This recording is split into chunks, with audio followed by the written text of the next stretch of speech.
l'œuvre des apôtres. Tous les apôtres que vous avez connus dans la parole de Dieu,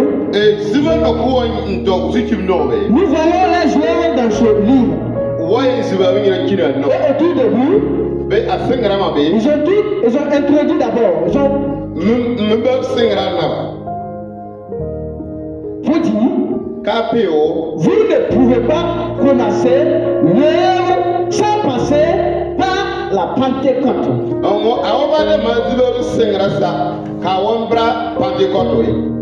Tu ne peux pas commencer l'œuvre sans passer par la Pentecôte. Raison pour laquelle nous avons lu du chapitre 1, verset 1 à 14. Nous voyons, là on parle du baptême du Saint-Esprit. Comment cela a été et comment cela s'est manifesté. Le Saint-Esprit est très important pour la vie d'un chrétien. Donc, avant de commencer toute chose, le chrétien doit tout d'abord se munir du Saint-Esprit. Il doit avoir le Saint-Esprit. Raison pour laquelle, et quand nous voyons ce livre, au niveau du chapitre verset 6, le verset 8. Le verset 8. Là, on dit, vous recevrez une puissance. Vous recevrez une puissance d'abord. Une puissance. Et cette puissance, c'est le Saint-Esprit.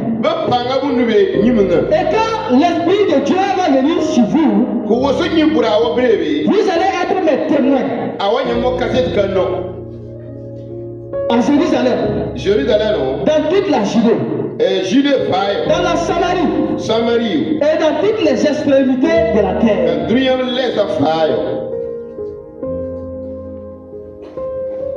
Quand on parle de la Pentecôte, on parle du Saint-Esprit. Donc nous allons définir la Pentecôte comme l'avènement du Saint-Esprit au milieu des chrétiens.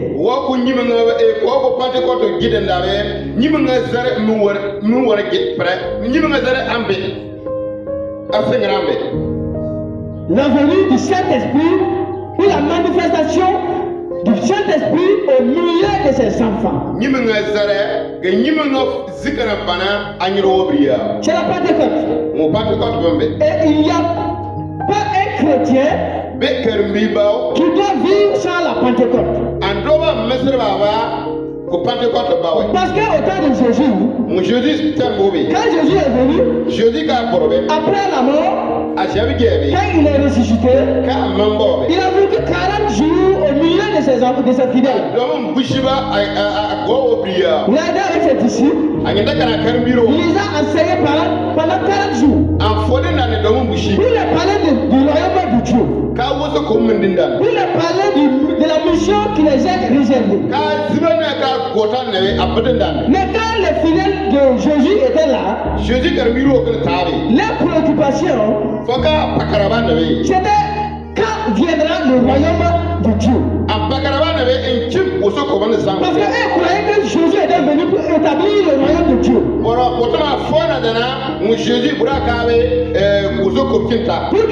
Pour qu'ils puissent vivre librement. Donc ils ont demandé à Jésus que quand lui il va pouvoir établir son royaume. Pourtant, la mission que Jésus avait pour ses fidèles, c'était pas de pouvoir établir le royaume de Dieu. Jésus était venu avec le salut pour que le monde puisse être sauvé. Jésus a été crucifié sur la croix. Son sang a été versé. C'est pour que le monde soit sauvé. Mais le monde, ce n'était pas ses 12 disciples. C'était pas juste les quelques juifs qui étaient là. C'était pour toute l'humanité. Mais quand Jésus est venu, tout s'est passé en Israël. Maintenant, les fidèles de Jésus voulaient déjà que Jésus puisse établir son royaume. Pourtant, Jésus était venu pour les blancs. Pour les blancs. Pour les noirs. Pour les jaunes. Pour les arabes. Pour les indiens. La terre. Mais pour que le monde soit sauvé, cette mission est inachevée. Donc c'était aux fidèles de prendre la parole de Dieu, de Jésus, pour pouvoir transmettre dans les autres nations.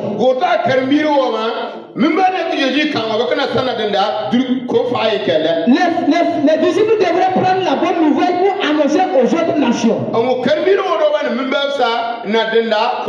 Jésus savait également que ces disciples ne pouvaient pas annoncer la bonne nouvelle sans le Saint-Esprit. Raison pour laquelle Jésus les a demandé de se retourner dans la chambre haute. Là, je vous enverrai une puissance. Et cette puissance, c'est le Saint-Esprit. Et quand le Saint-Esprit va venir sur vous, vous allez être le témoin. À Jérusalem. Dans la Judée. En Samarie. Et tout et partout jusqu'aux extrémités de la terre. C'est ça. Retourner à la chambre haute. C'est à la chambre haute que le fait de la Pentecôte s'est révélé. C'est que le Saint-Esprit vienne au milieu d'eux. C'est à la chambre haute. Le baptême du Saint-Esprit est très important pour la vie des chrétiens. Forcément, le Saint-Esprit. Il faut que nous ayons le Saint-Esprit, il faut forcément que nous partons à la Pentecôte. Parce que la Pentecôte, c'est l'obéissance. La Pentecôte, c'est l'unité.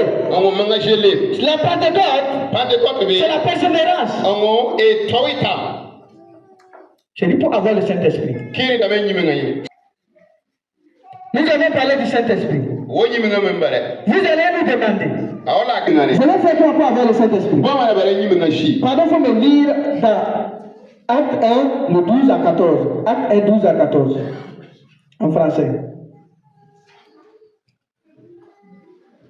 Alors, il retournait à Jérusalem. Et la montagne appelée des Oliviers,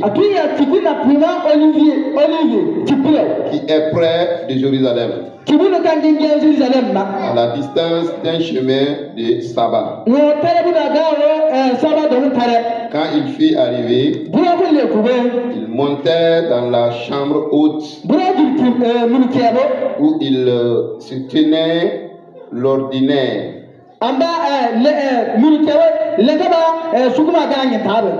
C'était Pierre, Jean, Jacques, André, Philippe, Thomas, Barthélemy, Matthieu, Jacques, fils d'Alcée, Simon le Zélé et Jude, fils de Jacques.